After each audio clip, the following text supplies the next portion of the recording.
আর সোজা গিয়ে লাগলো সোজা অন্ধমুনির পুত্র সিন্ধুর বুকে। সিন্ধু চিৎকার করে উঠলেন, ওগো বাবা গো,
রাজা দশরথ মাটির কলসি করে জল নিয়ে আসছে।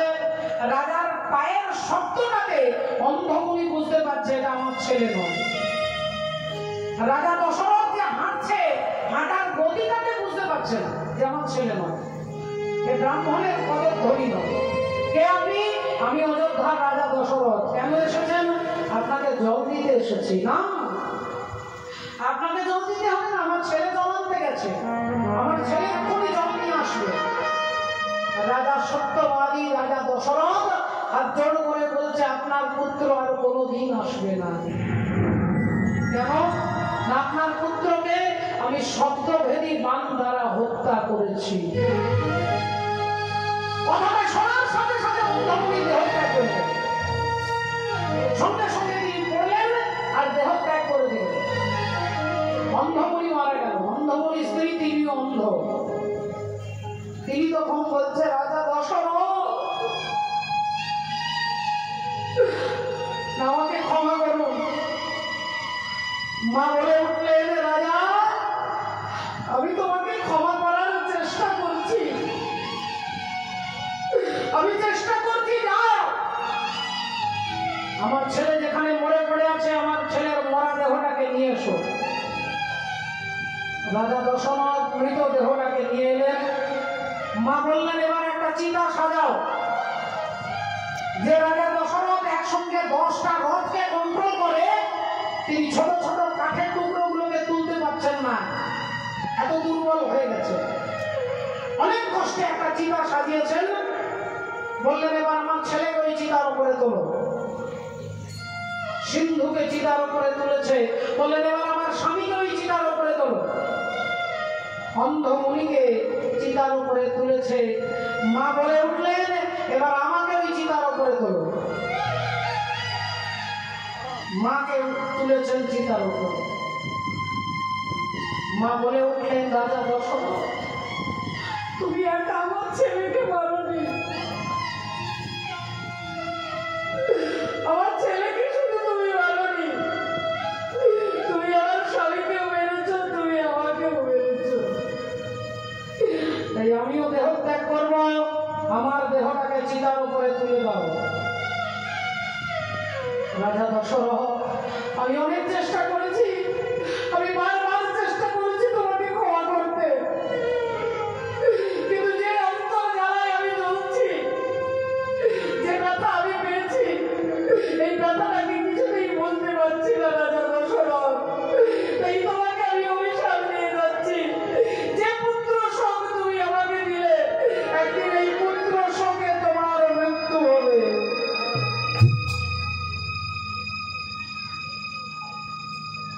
কথা যেই বলেছেন মা সীতা দেবী রাজা দশরথকে, দশরথের মনে হয়ে গেছে। বললেন, মা তুমি যা বলেছ তা এক বর্ণ মিথ্যে নয়, কিন্তু তাহলে আমার প্রায়শ্চিত্ত হবে কি করে? সীতা দেবী বললেন, প্রায়শ্চিত্ত আজকেই করুন, এক্ষুনি করুন, দেরি করবেন না। এমন একজন ব্রাহ্মণকে খুঁজুন যিনি আজ পর্যন্ত বেদ পাঠ না করে জল গ্রহণ করেন না। আপনি এমন একজন ব্রাহ্মণকে খুঁজুন যিনি আর কারো বাড়িতে জীবনে কখনো অন্ন গ্রহণ করেননি। আপনি এমন একজন ব্রাহ্মণকে খুঁজুন যিনি মিথ্যে কথা বলে না। বলেন সেরকম ব্রাহ্মণ কোথায় পাবো মা এই মুহূর্তে? একজন আছে, কে না? তিনি হচ্ছেন লঙ্কার অধিপতি রাবণ রাজা। সীতা দেবী সন্ধান দিচ্ছে রাবণ রাজা বেদত্ত ব্রাহ্মণ, আপনি তাকে নিমন্ত্রণ করুন। রাজা দশরথ চিঠি লিখে দিলেন, রাবণ রাজা চিঠি পেয়ে ছুটে আসছেন। দশরথ রাজা রাবণের পা ধুইয়ে দিচ্ছেন, প্রণাম করছেন, ভেতরে নিয়ে গিয়ে বসিয়েছেন, সেবা দিয়েছেন। সেবার পরে দক্ষিণা দিতে হবে। কি দক্ষিণা দেব বলুন? দশরথ রাজা হাত জোড় করে বলছে, রাবণ রাজা বললেন কিচ্ছু লাগবে না, শুধু একবার মা সীতাকে দর্শন করিয়ে দেন। রাজা দশরথ রাবণ রাজাকে এনে সীতা দেবীর ঘরের কাছে দাঁড় করিয়ে দিয়ে চলে গেলেন। রাবণ সীতা মায়ের ঘরে গিয়ে দরজা জানালা সব বন্ধ করে হাত জোড় করে কেঁদে কেঁদে বলছে, মাগো তুমি জননী, তুমি জগৎধাত্রী, জগৎ জননী। মা, এই অধম রাবণ তোমার কাছে এসেছে, তুমি আমার প্রণাম নাও মা। সীতা দেবী হাত জোড় করে প্রণাম করছেন রাবণকে। আর রাবণ বললেন, মাগো আমি দক্ষিণা কিছু চাই না, আমি শুধু তোমার স্বামীর কৃপা পেতে চাই মা, তোমার স্বামীর কৃপা পেতে চাই। মা সীতা বললেন, আমি আমার স্বামীকে রেখে দিচ্ছি। রামচন্দ্র এসে দাঁড়ালেন, রাবণকে প্রণাম করলেন, বলুন হে বেদজ্ঞ ব্রাহ্মণ কি চান? রাবণ বললেন, আমি তোমার কৃপা পেতে চাই। রামচন্দ্র রাবণের দিকে তাকিয়ে একটু মিষ্টি হেসে বললেন, যদি আমার কৃপা পেতে চাও তাহলে আগে আমার সীতার কৃপা পেতে হবে। যদি কৃষ্ণের কৃপা পেতে চাও তাহলে আগে রাধার কৃপা পেতে হবে। যদি ভোলেনাথের কৃপা পেতে চাও তাহলে আগে দুর্গার কৃপা পেতে হবে। তাই আমার কৃপা পেতে গেলে বাবা রাবণ তোমাকে আগে মা সীতার কৃপা পেতে হবে। না বলো ঠাকুর কি করে কৃপা পাবো? কৃপা পাবো। ভগবান রাম বললেন, চিন্তা করো না রাবণ, তোমাকে কানে কানে বলছি, কানে কানে বলছেন। আর কয়েকদিন পরে 14 বছরের জন্য আমরা বনবাসে চলে যাব। সেদিন কথা দিচ্ছি রাজা রাবণ, এই 14 বছরের মধ্যে 11 মাস আমি আমার সীতাকে তোমার লঙ্কায় পাঠিয়ে দেবো। 11 মাস আমি আমার সীতাকে তোমার লঙ্কায় পাঠিয়ে দেবো। তুমি এসে আমার সীতাকে হরণ করবে, আমি তোমাকে অনুমতি দিয়ে রাখছি। সারা জগৎ জানবে যে রাবণ সীতাকে হরণ করেছে, কিন্তু ভক্তরা জানবে যার ইচ্ছে না হলে একটা গাছের পাতা নড়ে না, সেই সীতাকে রাবণ হরণ করতেই পারে না যতক্ষণ রামচন্দ্রের অনুমতি না থাকে। রাধে রাধে, হরি বল, হরে কৃষ্ণ। তাই আমি তোমাকে অনুমতি দিয়ে যাচ্ছি, তুমি আমার সীতাকে হরণ করবে। আগে সীতা যাবে, তারপরে আমি যাব, তারপরে আমার কৃপা হবে। ভক্তমন্ডলী, ভক্তিমতী মায়েরা, তাহলে দেখুন এটা বাবা ভোলেনাথ জানে, এ তত্ত্ব জানে যে রামচন্দ্রের পারমিশনে রাবণ সীতাকে হরণ করেছে। আর সেই রামচন্দ্র একটা গাছকে জড়িয়ে ধরে একটা বাঘকে, একটা হরিণকে, একটা হাতিকে জিজ্ঞাসা করছে, আমার সীতা কোথায়? তাহলে বাবা ভোলেনাথ খাতা বানিয়ে দিচ্ছে, বলছে তোমার অ্যাক্টিংটা ভালো হচ্ছে, কারণ এটা অভিনয়। সিনেমা দেখতে দেখতে অনেকে কেঁদে ফেলেন। সিনেমাতে হিরো যখন মারা যায় অনেকে কাঁদেন, কিন্তু হিরোর বাড়ির লোকজন তারা কাঁদে না কেন? কারণ জানে ওটা মারা যায়নি, ওখানে অভিনয় করছে। তাই শিব ঠাকুর জানে যে এটা অভিনয়, তাই তিনি হাতে তালি দিচ্ছে। আর মা সতী বলে উঠলেন, স্বামী একটা কথা বলবো। এই যে জঙ্গলে যিনি কেঁদে কেঁদে ঘুরে ঘুরে কাঁদছে, এই রাম, আর সারা রাত্রি যে রামের কথা শুনলাম সেই রাম, এই দুটো রাম কি আলাদা না একজন ব্যক্তি? এই দুটো রাম কি আলাদা না একজন ব্যক্তি? বাবা ভোলেনাথ বললেন, না, যে রামের কথা সারা রাত্রি আমরা শুনলাম সেই রাম, এই জঙ্গলে যিনি কাঁদছেন এই রাম, এই দুজন একই ব্যক্তি, একজনই। মা সতী বললেন, না না, আমার মনে হচ্ছে ইনি ভগবান নন। দেখুন বাবা ঠাকুর, রাধে রাধে।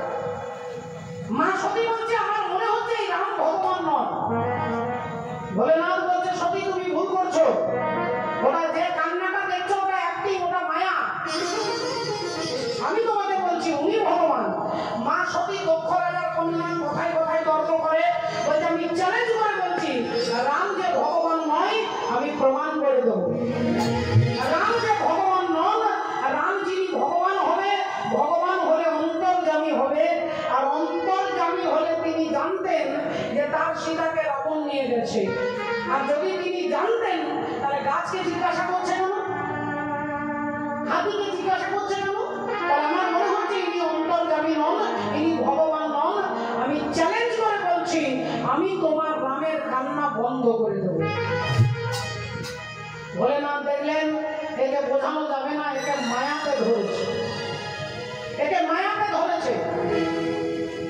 ও বাবা ঠাকুর ভক্তিমতী মায়েরা, যাকে ভূতে ধরে, দেখবেন কাউকে যদি ভূতে ধরে সে কিন্তু তার নিজের বাড়িটাকে বাড়ি বলে না।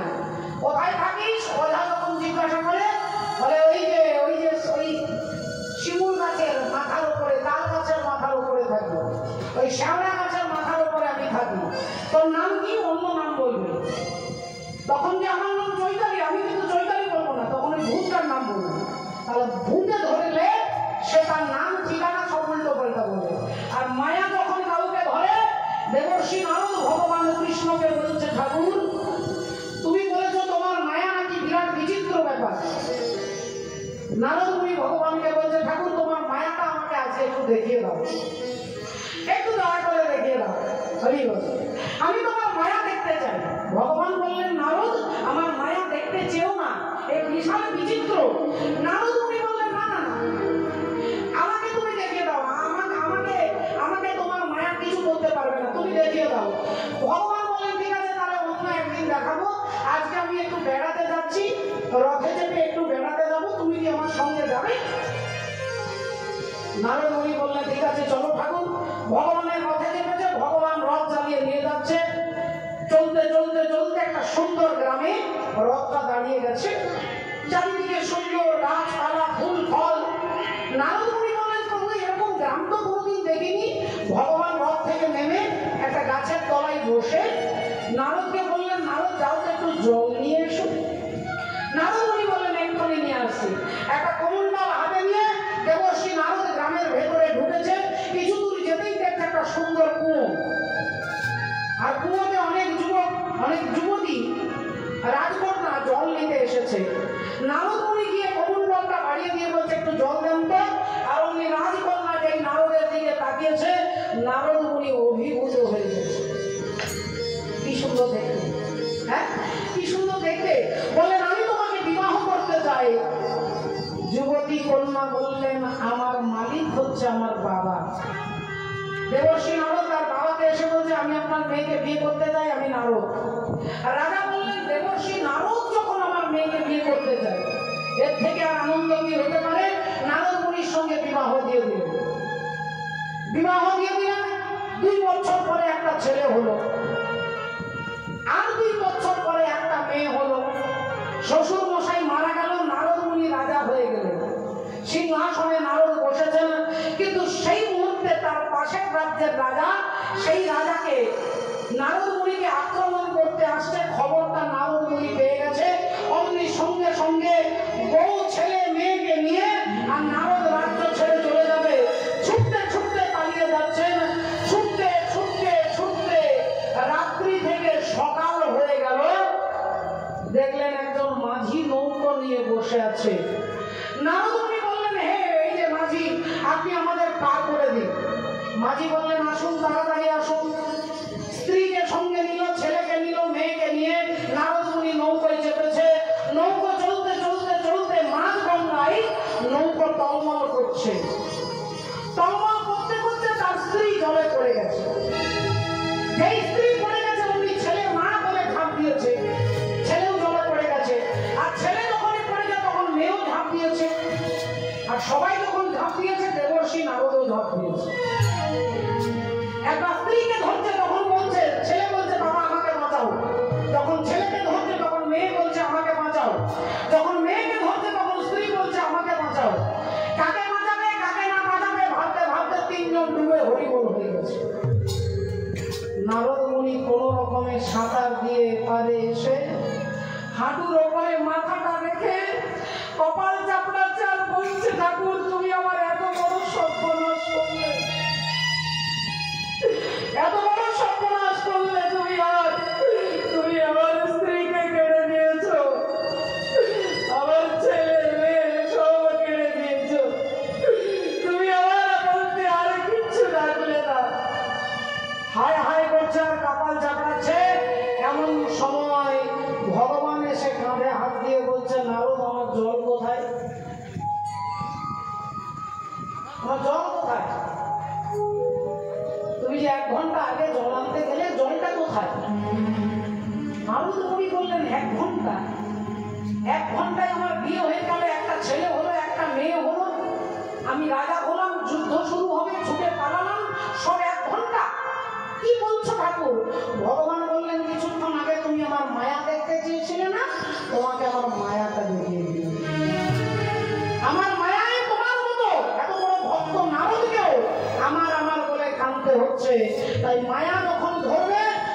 না মায়া পিশাচি যার গলাটা কেটে দেয়। হরি বল রাধে রাধে।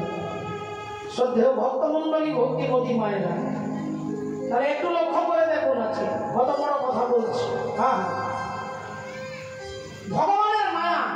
তাই শিব ঠাকুর বলছে সতী তুমি ভুল করছো, তুমি চ্যালেঞ্জ করো না। মা সতী বলছে আমি চ্যালেঞ্জ করছি, আমি রাম ভগবান নয় প্রমাণ করে দেবো, রাম অন্তর্যামী নয় প্রমাণ করে দেবো, আমি রামের কান্নাটাও বন্ধ করে দেবো। শিব ঠাকুর দেখলেন তাহলে এর সঙ্গে বকবক করে লাভ নেই, বাবা বলে না মা সতীকে ছেড়ে চলে গেলেন। আর মা সতী কি করলেন না সীতা সাজলেন। আজ হইয়া জানো কি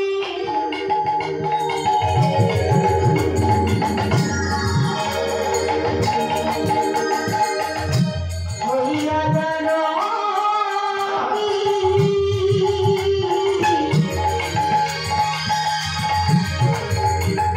হাতে। এখানে অনেক অনেক বাবারা আছে রয়েছেন যারা একটু গান তাল শুনতে ভালোবাসেন। আমরা শুনবো একটু তেওর তালের মধ্যে। কিবা হইয়া জানো কি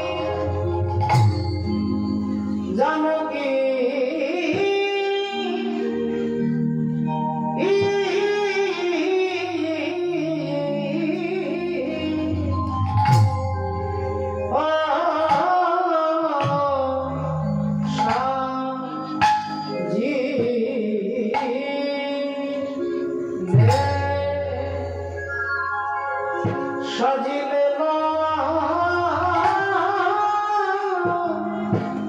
জানো কি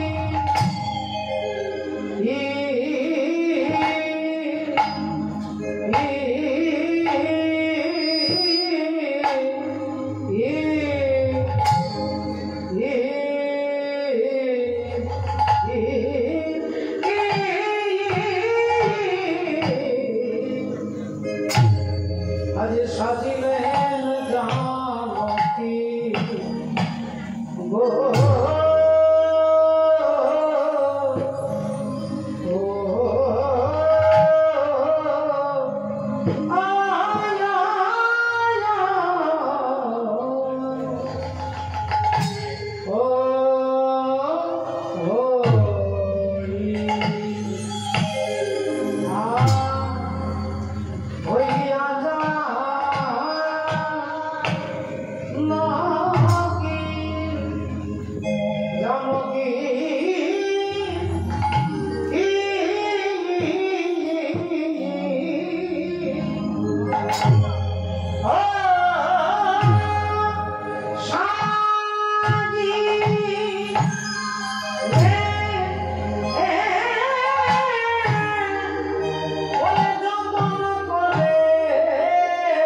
Lord